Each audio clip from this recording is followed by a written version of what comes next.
Now let's dive deep into this big LGBTQ story for today. I'm Jeff Oliverio, and let's queer up business.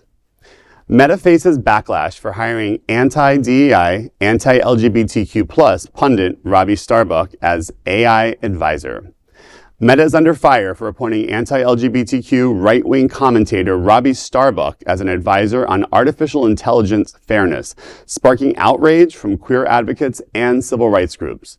Starbuck, a former music video director and failed congressional candidate, has long positioned himself at the forefront of the conservative campaign to end diversity, equity, and inclusion initiatives.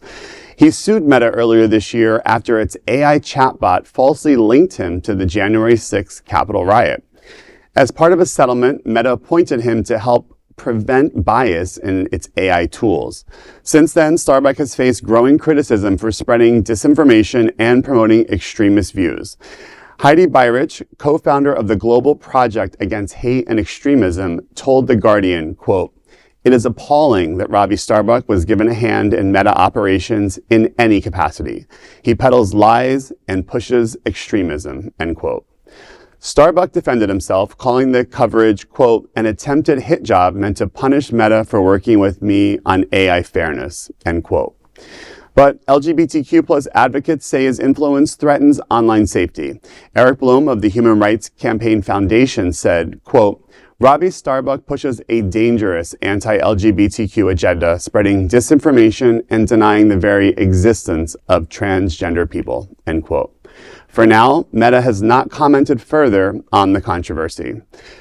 You know, this is another case of corporate America caving to the right-wing extremism that is permeating this from this administration, and Robby Starbuck has been at the forefront of this.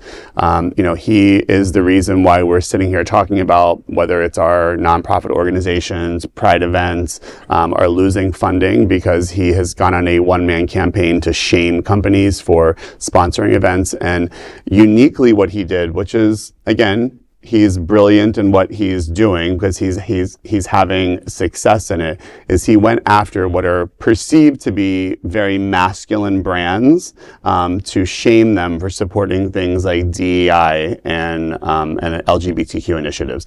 So think, Harley Davidson was one of his targets, Lowe's, home improvement, Jack Daniels was another one. So he went after Brown-Forman with Jack Daniels, all very male-centric type brands, and they ended up backing out. The question is, where is our Robby Starbuck?